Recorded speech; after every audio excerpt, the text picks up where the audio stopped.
现在北京新闻播报，人山人海的旗舰店，北京电视新闻播报，人山人海。来，我看看，好看。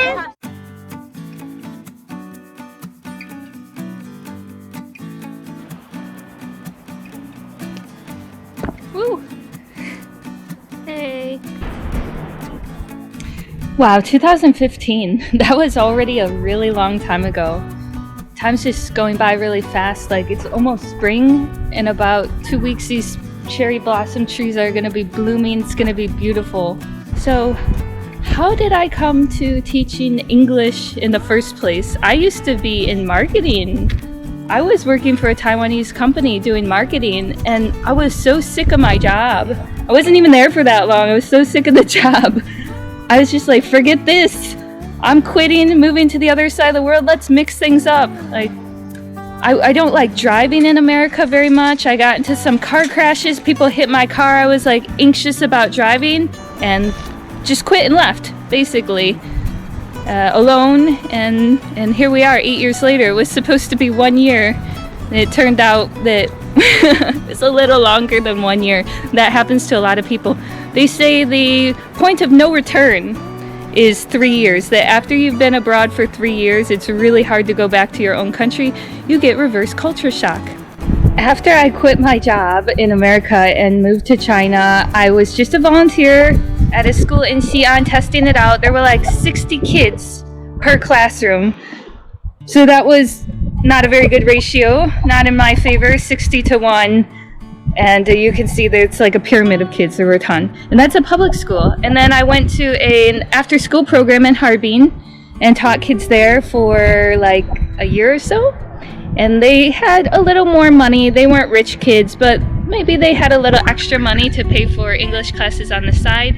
The last school in China was an international school. Now those kids were loaded. Like, those kids had money, and the videos you're gonna see are from our field trip. And the last school I taught, it was in Tokyo, in Japan, and I taught adults. And oh my gosh, that was so much easier.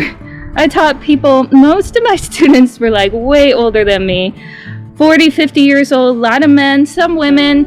That was a little awkward, teaching people that were so much older than me. Here I am, a 20-something-year-old teacher, teaching people that are 40, 50, even 60 years old. The hierarchy was like out of balance there, but it was a good job, not good paying, and the salaries in Japan for teaching English are going down. When I taught just 3 years ago, we got $20 an hour. Now it's down to $16 an hour at the same school, same work. Too many people like Japan. Like, you guys gotta stop coming here and teaching English. You're making our salaries go down. So burnt out on teaching kids. Straight up, they're cute, but they drove me crazy. And it was somewhat my own fault, because other teachers could control them, especially the Chinese teachers, but man, it was hard for foreign teachers because they just thought of us as a big English talking plaything. Really tough, really tough. I wasn't cut out for that. This is a camera. I will show you. You use a computer. My buddy. No. No. 别胖，别胖，不要胖。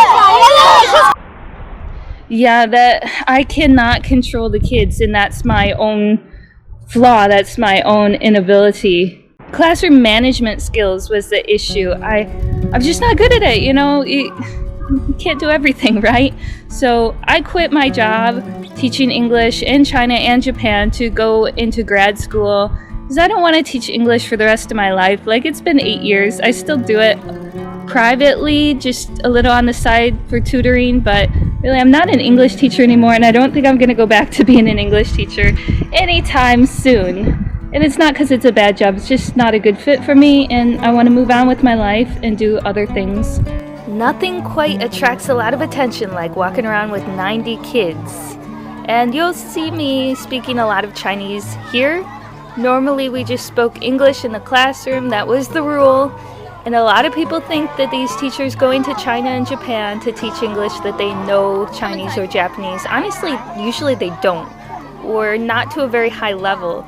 And out of the 30 American teachers in our school, I was the only one that knew fluent or advanced level Chinese. Everybody else had various levels, but that was to my disadvantage, to be honest, because I kept getting in trouble by my boss for using too much Chinese with the kids. And that was kind of a point of contention for me because we were starting from zero, like English level 0, ABC 1, 2, 3. And I'm trying to control a classroom of 20, 30 students only in English, and they can't understand. Now I'm already like a plaything to them, so really wasn't working out. I ended up using some Chinese with them and getting in trouble for it. Even though their local English teacher, the Chinese English teacher, used Chinese with them, I wasn't, because we had to get them used to using English only. So it was a little frustrating. 中国万岁！中国万岁！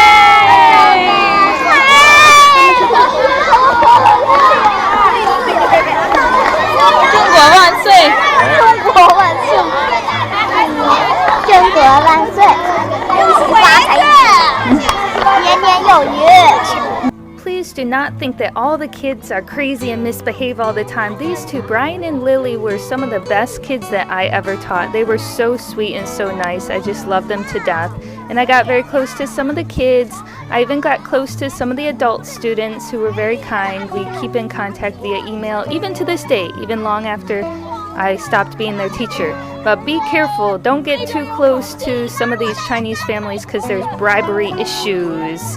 If they start breaking out red envelopes, that means there's money inside, and you can get in trouble for accepting that, and it's no small amount. Like, they will start bribing people with $2,000 to get their kids some extra attention or to get better grades. Who knows? Just don't accept it. You know, there's boundaries. Use common sense. Oh, Jason, no, 那很危险。你下来一下。还有一下人屁股直立。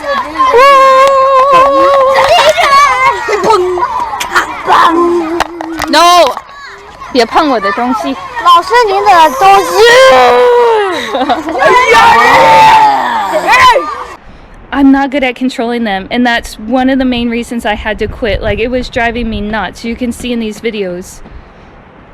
Well, this was a field trip, so it wasn't a normal day by any means. I want you to take a look at this little boy and this little girl here. She's from Cameroon. She speaks perfect Chinese, and she speaks French, and this little boy sat next to her. He had the biggest crush on her. He would look at her the whole class. It was adorable.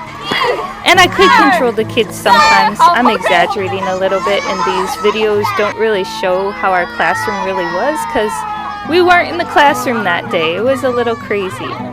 You know, I never thought of teaching English in my own country because, quite frankly, I don't think I'd like it. You know, there's so many rules and just strict stuff. All the kids really want is they want to hug, they want to know you like them, and you're not even allowed to do that in America. I would just feel so suffocated by that.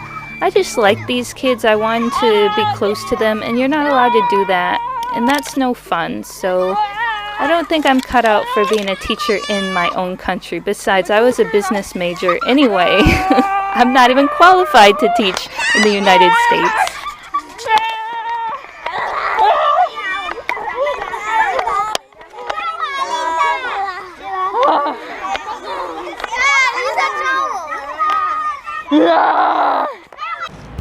One of the coolest things about teaching English in China and Japan was meeting people from other Western countries, the Aussies, the New Zealanders, the guys from South Africa, the people from the UK, even Ireland, people that I'd never interacted with in Michigan. It was awesome. And here they're telling me, you got an accent. I was so shocked. Like, I have an accent. Wait a second.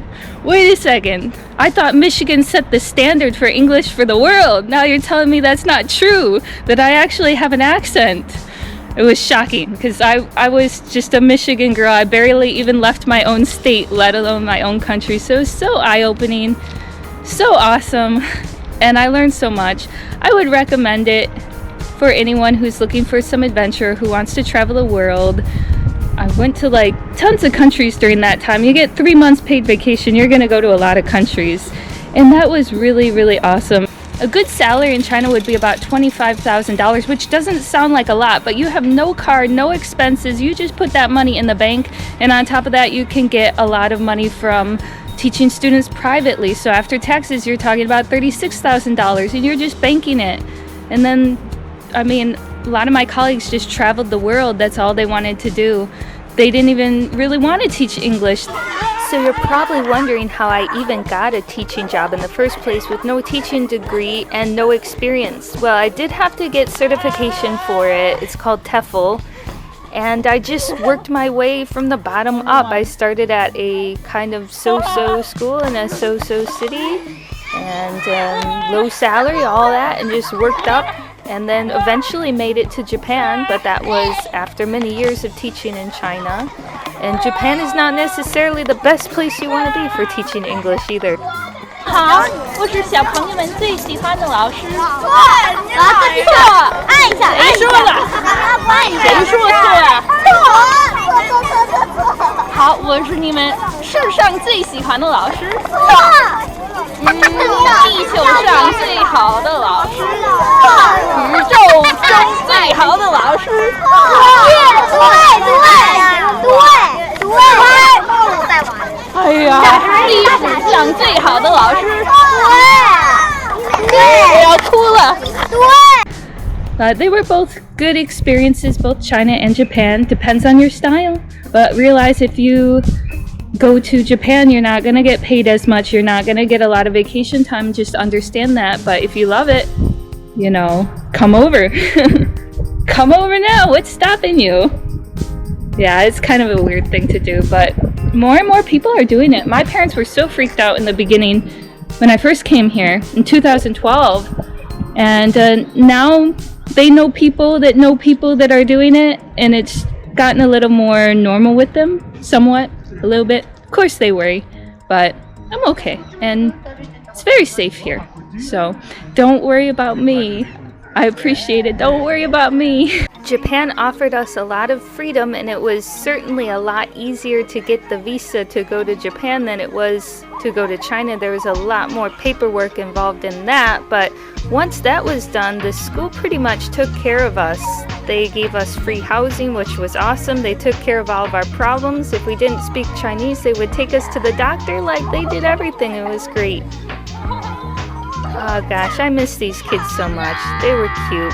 They're not being naughty here. I told them to take the camera and make your own video, so they're just going with that. I told them make a Tai Chi Quan, like Tai Chi video, and they're just being creative. You know, they don't have a lot of opportunities to play outside. They study so much, like from morning to night, and they have so much homework, even though they're only in first grade. So I looked at that, I was like, dang, I'm glad I went to school in the United States, because I was just playing all day. I didn't have to worry about homework and stuff.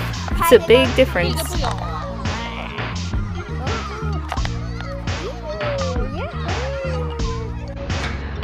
Real talk right now, friends, because I've been doing YouTube videos, but I want to be realistic about it. I don't like YouTube. I never really liked it. I watched some of these vlogs about people going to other countries. I just thought they lacked authenticity, and they were just kind of annoying to me.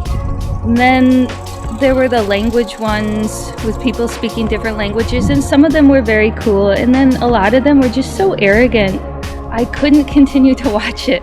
Maybe it's just me. If you feel that way too, give this video a like, because I just want to know if I'm the only one out there who feels that way. But there were some that were done very well, and I kind of was inspired to keep going and try and do this in a different way, a more authentic way. Not much going on here. School's closed down. Hey, beats sitting in my room, right? It does. Really does. Alright.